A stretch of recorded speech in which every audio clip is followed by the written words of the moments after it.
एक माँ अपने बच्चे के लिए अपने प्यार का इजहार कैसे करती है? ओह माफ कीजिएगा, ये थोड़ा बेहुदा सवाल कर दिया मैंने। यस, क्योंकि माँ के प्यार को किसी ढांचे में नहीं डाला जा सकता और ना ही कोई ये बता सकता है कि उसकी माँ उससे कितना प्यार करती है और कैसे अपने प्यार को वो अपने बच्चों को दिखाती है। दरअसल माँ जब भी पास होती है तो जो फीलिंग्स हमें आती है वही तो उनका प्यार है। आज की मूवी भी एक माँ के बारे में है जो कैंसर की वजह से अपने दिन गिन रही है और मरने से पहले वो अपने बेटे को बताना चाहती है कि वो उससे कितना प्यार करती है।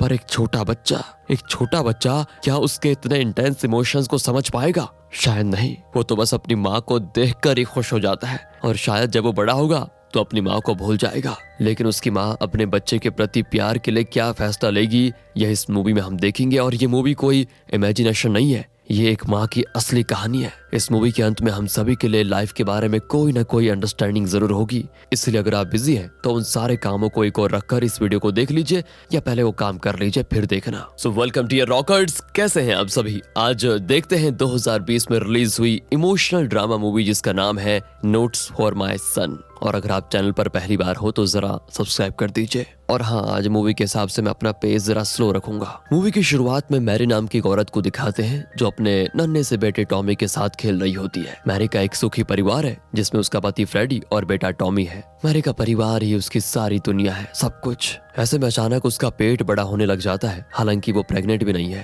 फ्रेडी उसको हॉस्पिटल लेकर आता है। वहाँ पर कुछ टेस्ट करने के बाद उसे हॉस्पिटल में ही एडमिट किया जाता है। पर मैरी तो घर जाना चाहती है और कहती है मुझे कुछ नहीं हुआ है, मुझे घर जाना है बस। तब फ्रेडी उसको बताता है कि तुम्हें कैंसर हो गया है और ये सुनकर वो उदास हो जाती है। दरअसल मैरी बहुत ही खुश मिजाज की औरत है और हमेशा मस्ती मजाक ही करती रहती है। पर अब उसे लगता है कि कैंसर पेशेंट्स ज्यादातर मर ही जाते हैं, इसलिए वो भी मरने वाली है। उसके दिमाग में यही सवाल आते हैं। फ्रेडी उसे तो हिम्मत देता ही है, लेकिन वो बेचारा अंदर ही अंदर खुद भी बहुत दुखी होता है। लेकिन मैरी एक स्ट्रांग औरत है, इसलिए वो इस बात से अपने मन को डाइवर्ट करने की कोशिश करती है। वो सोशल मीडिया का सहारा लेती है जहां पर वो कैंसर के बारे में फनी मैसेजेस पोस्ट करने लगती है। लिखती है कैंसर जुकाम बुखार की तरह है, लेकिन उससे 10 गुना ज्यादा सीरियस है और कुछ भी नहीं है, इसलिए कैंसर से डरने की कोई जरूरत नहीं है। सोशल मीडिया में भी लोग उसको बहुत सपोर्ट करते हैं, जो कि मैरी को बहुत अच्छा लगता भी है। लेकिन उसे झूठ बिल्कुल भी अच्छा नहीं लगता। और जब कुछ लोग कहते हैं कि नो प्रॉब्लम, सब ठीक हो जाएगा, तब उसे बहुत ज्यादा गुस्सा आता है, क्योंकि वो एक कैंसर पेशेंट है और कुछ ही दिनों में मरने वाली है। पर ये लोग हैं कि उसको झूठा दिलासा दे रहे हैं,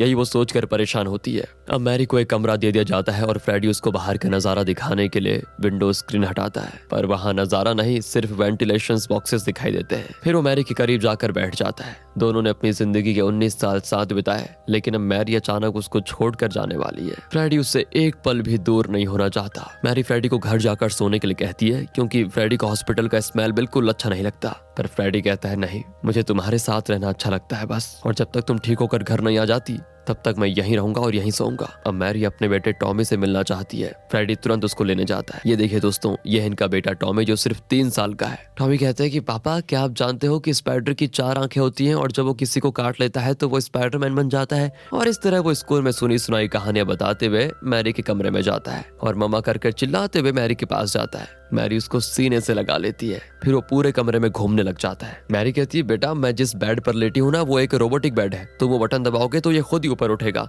टॉमी भी बड़े मजे से वो बटन दबा देता है तो बेड ऊपर उठता है, फिर दबाता है तो नीचे जाने लग जाता है। ये देखकर उसको थोड़ा मजा भी आता है। देखा टॉमी, ये रोबोटिक बेड है। अरे इतना नीचे क्यों कर दिया यार, अब मम्मा पानी में डूब रही है, बेटा जल्दी बटन दबाकर मुझे ऊपर उठाओ। टॉमी चिल्लाता है कि डोंट वरी मम्मा, मैं आपको जरूर बचाऊंगा, और दूसरा बटन दबाऊंगा तो एक बड़ा रॉकेट आकर यहाँ पर क्रैश करेगा और ये बेड ही पलट जाएगा, ये देखो। कहकर वो कोई दूसरा बटन इमेजिन करके उसको दबा देता है। मैरी भी कहती है कि बेटा ये तुमने क्या किया, तुमने मम्मा को बचाने के बजाय बेड के साथ मुझे भी ब्लास्ट करवा दिया यार। और इस तरह वो अपना दुख दर्द भूलकर एक बच्ची बनकर टॉमी के साथ खेलने लग जाती है। रात को वो टॉमी को घर भेज देते हैं जहाँ पर फ्रेडी की माँ उसकी देखभाल करती है। यह मैरी ट्विटर पर कई बातें पोस्ट भी करती है। वो फ्रेडी से एक खूबसूरत नोटबुक मांगती है क्योंकि उसे टॉमी के लिए कुछ लिखना है। वो भी कह देता है ठीक है। अगले दिन डॉक्टर मैरी को चेकअप करते हैं। मैरी पूछती है अगर मुझे बहुत दर्द होगा तो आप मुझे सेडेटिव देकर सुला देंगे ना। डॉक्टर कहते हैं कि फिलहाल तो उसकी नौबत नहीं आई है, जब दर्द बहुत होगा तब उसके बारे में बात करेंगे। मैरी आगे पूछती है कि एक बात बताइए, मुझे कैंसर कैसे हुआ। फिर डॉक्टर बताते हैं कि देखिए ये कोई बैक्टीरिया या वायरस नहीं होता जो बाहर से तुम्हारे शरीर में घुसे, ये तुम्हारी बॉडी की कुछ रिएक्शंस की वजह से शरीर के अंदर ही पनपता है। इसकी वजह मतलब कोई बता नहीं सकता कि ये क्यों होता है स्पेशली, पर तुम ज्यादा मत सोचो, मुझे यकीन है कि हमारे मेडिसिन से तुम जल्दी ठीक हो जाओगी। मैरी की कई फ्रेंड्स उससे मिलने के लिए आती है और उसे खूब चीयर अप करती है। फ्रेडी उन सब की वीडियो बनाता है और आखिर में मैरी के पास पहुंच जाता है। दरअसल वो टॉमी के लिए एक वीडियो बना रहा है। जब फ्रेडी बड़ा हो जाएगा ना तो फ्रेडी ये सारी चीजें उसको दिखाएगा। वो कहता है कि बेटा टॉमी, तुम्हारी माँ ने कभी किसी का बुरा नहीं चाहा, लेकिन देखो उसकी ये हालत हो गई है। मैं उससे बहुत प्यार करता हूँ, लेकिन वो तो मुझसे ज्यादा तुमसे प्यार करती है बेटा। ये सुनकर मैरी इमोशनल हो जाती है और कहती है टॉमी आई लव यू, और ये कहकर टॉमी को फ्लाइंग किस देती है। फिर वो ट्विटर पर कई ट्वीट्स करती है और मैरी को कई कमेंट्स आते हैं कि सच में आप बहुत स्ट्रांग औरत हैं। मैरी अपने ट्वीट्स में ऐसे बात करती है जैसे कि कैंसर के आने की वजह से वो बड़े मजे में है और दिन भर आराम करती रहती है, लेकिन सच तो यह है कि वो अपना दुख बांटकर दूसरों को दुखी नहीं करना चाहती। इसलिए वो हमेशा फनी मैसेजेस ट्वीट करती है कि मेरी हालत बहुत खराब हो चुकी है, शायद मैं कल ही मर जाऊं, क्या पता। लेकिन यार मेरे पास अभी कई बेतुके जोक्स बाकी हैं, उन्हें एक ही दिन में आप सभी को कैसे बताऊं। अगले दिन वो टॉमी के साथ एक दोस्त की तरह खेलती है। वो टॉमी के लिए एक डायरी लिखती है। उसने लिखा था छोटू टॉमी के लिए उसकी माँ मैरी ये बुक लिख रही है। फिर वो एक हार्ट सिंबल बनाती है। वो लिखती है बेटा मुझे तुम्हारी हर बात याद है। तुम और मैं सड़क पर खड़े आइसक्रीम खाते थे, लेकिन अचानक तुम मेरा हाथ छोड़कर कहीं भाग जाते थे। नटखट थे ना तुम। फिर मैं डांट लगाती तो तुम तुरंत आकर सॉरी बोल देते थे। ऐसी और भी कई बातें हुई हमारे बीच जो दूसरों को नहीं पता, तुम्हारे पापा को भी नहीं। मैं इन सब बातों को मिस करूंगी यार। तुम्हारे साथ बिताया हुआ हर पल मुझे खुश कर देता है, पर पता नहीं वैसा वक्त फिर आएगा या फिर नहीं। जो भी हो चुटकू, मम्मा तुमसे सच में बहुत प्यार करती है और हमेशा करती रहेगी। I love you Tommy. इस तरह मैरी टॉमी के लिए वो डायरी लिखने लग जाती है। दिन गुजरते हैं और अब मैरी की हालत और भी ज्यादा खराब हो जाती है।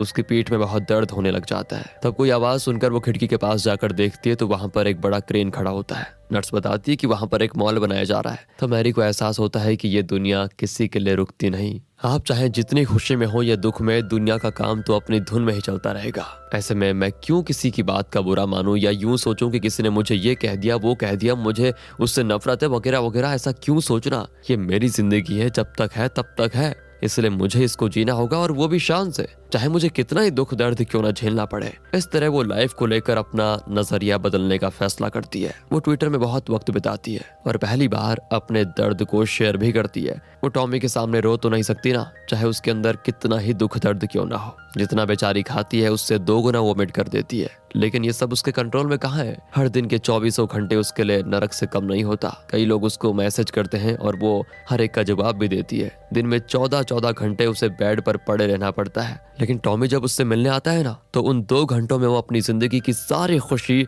समेट लेने की कोशिश करती है दोस्तों। फिर वो डायरी लिखने लग जाती है कि टॉमी जब तुम पैदा हुए थे तो बिल्कुल मेरी तरह थे, मतलब जब मैं बेबी थी तो तुम्हारी तरह दिखती थी, है ना खास बात। और तो और मुझे उन सबसे जेलस फील हो रहा है जो मेरे बाद तुम्हारे साथ मजे से खेलने वाले हैं, तुम्हारे साथ वक्त बिताने वाले हैं और तुम्हें बड़ा होते हुए देखने वाले हैं। पता है क्यों? क्योंकि वो सब कुछ मैं नहीं देख पाऊंगी, इसलिए मुझे जेलस फील हो रहा है। इसी बीच फ्रेडी को दिखाते हैं जो कि एक रेस्टोरेंट में खाना खा रहा होता है। वेटर उसको एक न्यूज़पेपर लाकर देता है और बताता है सर आपकी वाइफ सच में बहुत स्ट्रांग औरत है। एक्चुअली उस न्यूज़पेपर में मैरी के बारे में पेज पर एक आर्टिकल छपा होता है। फ्रेडी तो हैरान रह जाता है और उसको लेकर जाकर सीधे मैरी को दिखाता है। वो भी हंसकर कहती है यार लगता है मैं इतनी फेमस हो गई हूँ, लेकिन ये सब इतना लेट में मिल रहा है जब मैं मौत के दरवाजे पर खड़ी हूँ। काश पहले मिल पाता। फ्रेडी भी कहता है कि अरे मौत जब आएगी तब देख लेंगे, अभी उसे खींचने की जरूरत नहीं है। तुम्हें पता है सुबह से कितने फोन कॉल्स आ चुके हैं मुझे, सब तुम्हारी तारीफ कर रहे हैं लोग। तभी फ्रेडी को एक और कॉल आता है, यहाँ तक कि मैरी को टीवी पर इंटरव्यू देने के लिए इन्वाइट किया जाता है। दरअसल मैरी ने किसी न्यूज़पेपर एजेंसी से बात नहीं की थी, लेकिन ट्विटर पर मैरी की कहानी और उसके ट्वीट्स देखकर उन्होंने खुद मैरी की स्टोरी को फ्रंट पेज पर छापने का फैसला लिया था। अब उसके फ्रेंड्स उसको चिढ़ाने लगते हैं कि यार हॉस्पिटल के बेड पर लेटे लेटे तुम सेलिब्रिटी बन गई है। उन सबसे मिलकर मैरी बड़ी खुश होती है। एक दोस्त उसको एक स्पीकर बॉक्स देती है ताकि मैरी उसमें गाना सुन सके। अब हॉस्पिटल के चीफ डॉक्टर फ्रेडी को बताते हैं तुम्हें पता है इस आर्टिकल की वजह से हमारा हॉस्पिटल भी फेमस हो गया है। तो फ्रेडी उन्हें बताता है कि एक टीवी चैनल के लोग मैरी का इंटरव्यू लेना चाहते हैं। डॉक्टर कहते हैं कि ये हॉस्पिटल है, यहाँ पर माइक कैमरा वगैरह हम अलाउ नहीं कर सकते। फिर वो डिसाइड करते हैं कि मैरी फोन पर ही इंटरव्यू देगी, यानी कि टेलीफोनिक इंटरव्यू शुरू होने वाला है। लेकिन मैरी का दर्द बहुत बढ़ जाता है। फ्रेडी उसे मॉर्फिन लेने के लिए कहता है, पर वो कहती है मॉर्फिन से तो मुझे नींद आ जाएगी और मैं ठीक से बात भी नहीं कर पाऊंगी। तुम फिक्र मत करो फ्रेडी, मैं सब कुछ मैनेज कर लूंगी। और तब लाइव इंटरव्यू शुरू हो जाता है। शो के होस्ट कहते हैं कि आज हमारे साथ है मैरी, जिनके ट्विटर पर कई सारे फैंस हैं। वो कैंसर से लड़ रही हैं और वो भी पूरे जोश के साथ। सोशल मीडिया पर सब उनसे बहुत प्यार करते हैं, तो बताइए मैरी आप कैसी हैं और सबको क्या बताना चाहती हैं? मैरी कहती है कहने को तो कुछ नहीं है,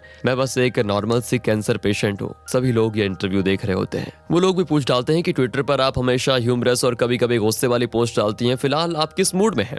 वो भी कह देती है एज यूजुअल आज भी मैं पागलपंती के मूड में ही हूँ। मैं जिंदगी के उस मूड में हूँ जहाँ पर डॉक्टर्स मुझे बचाने के लिए कीमोथेरेपी करना चाहते हैं, लेकिन मेरा शरीर इतना कमजोर हो चुका है कि वो कीमोथेरेपी को सह नहीं पाएगा। इस दुनिया में पैदा होना, जीना, फिर मर जाना, यही तो पूरी लाइफ है। और लाइफ के इस आखिरी भाग में हमें कभी दुखी नहीं होना चाहिए, उसे स्वीकार कर लेना चाहिए। फिर वे मैरी के बेटे टॉमी के बारे में पूछते हैं तो वो बताती है कि कैंसर के बावजूद अगर मैं इतने दिन जिंदा रह पाई हूँ तो उसका कारण मेरा बेटा टॉमी है। मैं उसे लाख बताऊं कि मामा तुमसे बहुत प्यार करती है, पर उसका असली मतलब समझने की उसकी उम्र नहीं है अभी। इसलिए मैंने उसके लिए कुछ वीडियोस बनाए हैं, कुछ नोट्स लिखे हैं। जब बड़ा होगा तो उन्हें देखकर और पढ़कर वो समझ पाएगा कि उसकी माँ उससे कितना प्यार करती थी। फिर वे मैरी की उम्र पूछते हैं। वो बताती है कि 42 की हो चुकी है और 2 दिन के बाद मेरा बर्थडे भी है। क्या पता 42 में ही परलोक से हट जाऊं या फिर एक और दिन जीत कर 43 का भी मजा लेकर जाऊं। और ये सुनकर कई लोग उसे गिफ्ट्स भी भेजते हैं। उसमें से एक फ्लावर बैंड मैरी को बहुत अच्छा लगता है और वो उसे सर पर रखकर पूछती है बताओ मैं कैसी दिख रही हूँ? फ्रेडी कहता है एकदम प्रिंसेस लग रही हो तुम।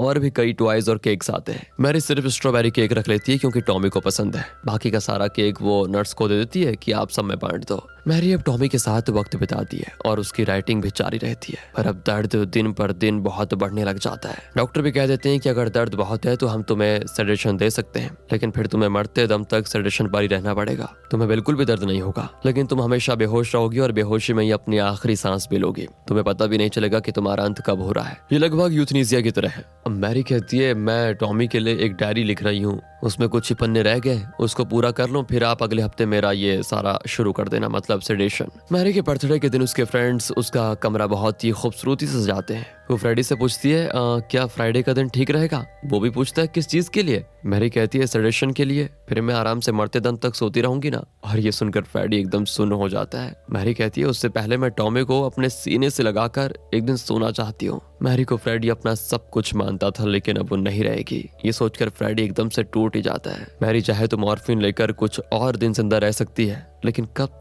तक वो इस दर्द को बर्दाश्त कर जिएगी। सेडेशन से कम वो बिना दर्द के तो मर पाएगी। इसलिए उसने ये फैसला लिया है दोस्तों। वो अपनी सारी चीजें, ड्रेसेस वगैरह अपने फ्रेंड्स और दोस्तों को देने के लिए कह देती है। इसी बीच हॉस्पिटल के डॉक्टर्स और डायरेक्टर्स ये डिसाइड करते हैं, क्योंकि मैरी बहुत फेमस हो गई है, इसलिए उसे इस हॉस्पिटल में सेडेशन देकर उसका अंत करना ठीक नहीं होगा। इस हॉस्पिटल से लोगों का विश्वास उड़ जाएगा ना कि ये लोग पेशेंट्स की जान ले लेते हैं। इसलिए वो फ्रेडी को बताते हैं कि ये टर्मिनल सेडेशन है, जिसको देकर मैरी कुछ दिन जिंदा रहेगी लेकिन बेहोश रहेगी। वो कहते हैं कि फ्रेडी मैरी को घर लेकर जाए, वहीं पर सेडेशन दे और उसके वाइटल्स को मॉनिटर करता रहे। जब उसका आखिरी आएगा तो वो नींद में ही दम तोड़ देगी। मतलब डॉक्टर्स ये चाह रहे होते हैं कि मैरी अपने घर पर ही मरे, ताकि हॉस्पिटल का भी नाम ना आए। फ्रेडी की तो मतलब वो सोच ही नहीं पाता, क्योंकि वो पूरा फ्रीज हो जाता है। किसी तरह वो हिम्मत जुटाकर अपने एक फ्रेंड से बात करता है, जो कि एक डायटिशियन है। वो फ्रेडी को बताता है कि टर्मिनल सेडेशन के काम करने में 5 दिन लग सकते हैं, या कभी कभी उससे भी ज्यादा। तब तक मैरी बेहोश ही पड़ी रहेगी और वो खुद नहीं जान पाएगी कि उसकी जान कब निकलती है। ऐसी बुरी मौत क्यों देना चाहते हो तुम उसको? लेकिन फ्रेडी और कर भी क्या सकता था। अगर वो ये चीज नहीं करेंगे तो बेचारी दर्द के मारे और तड़पते रहेगी।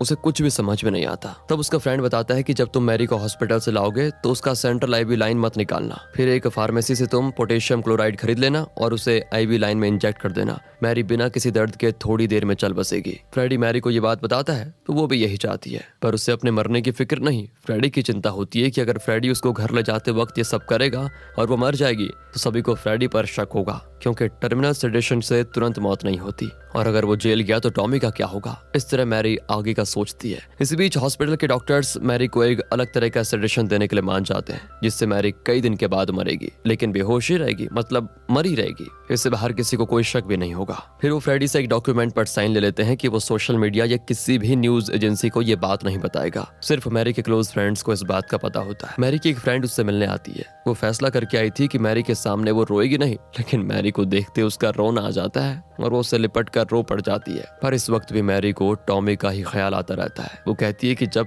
तुम्हें टाइम मिले ना तो टॉमी को पार्क में ले जाकर उसको घुमाना जरूर यार, उसे पार्क बहुत ज्यादा पसंद है। फिर मैरी के सारे क्लोज फ्रेंड्स उसे आखिरी बार गुड बाय कहने आते हैं। आखिर में फ्रेडी टॉमी को लाता है तो मैरी उसको सीने से लगा लेती है। फ्रेडी बहुत दुखी होता है कि ये माँ बेटे की आखिरी मुलाकात है। टॉमी तो बहुत छोटा है और उसे लगता है कि मामा बीमार है, बस ठीक होकर घर आ जाएंगी। वो मैरी के साथ मजे से खेलने लग जाती है। मैरी कहती है ये बताओ ये कौन सा फेस है? वो कहता है कि बनाना फेस है। मामा ये कौन सा फेस है? ये तो ग्रेप फेस है। और जब भी टॉमी हंसता है तो मैरी का चेहरा एकदम से खिल जाता है। वो जानती है कि वो इस स्माइल को आखिरी बार देख रही है, इसलिए वो उस मोमेंट को भरपूर एंजॉय करती है। इस पल में उसको यकीन हो जाता है कि वो एक अच्छी माँ रही है। रात को वो टॉमी को अपने सीने से लगाकर सो जाती है। मैरी ने टॉमी के लिए कई बातें लिखी थी, जैसे कि अच्छा हो या बुरा वो कभी परमानेंट नहीं होता, चाहे वो आइसक्रीम हो या मूवीज या हमारे अंदर का कोई बुरा गुण या पेड़ के पत्ते, कुछ भी परमानेंट नहीं होता। पर तुम्हारी माँ बेटा हमेशा तुम्हारे साथ रहेगी। मिटता तो सिर्फ शरीर है बेटा,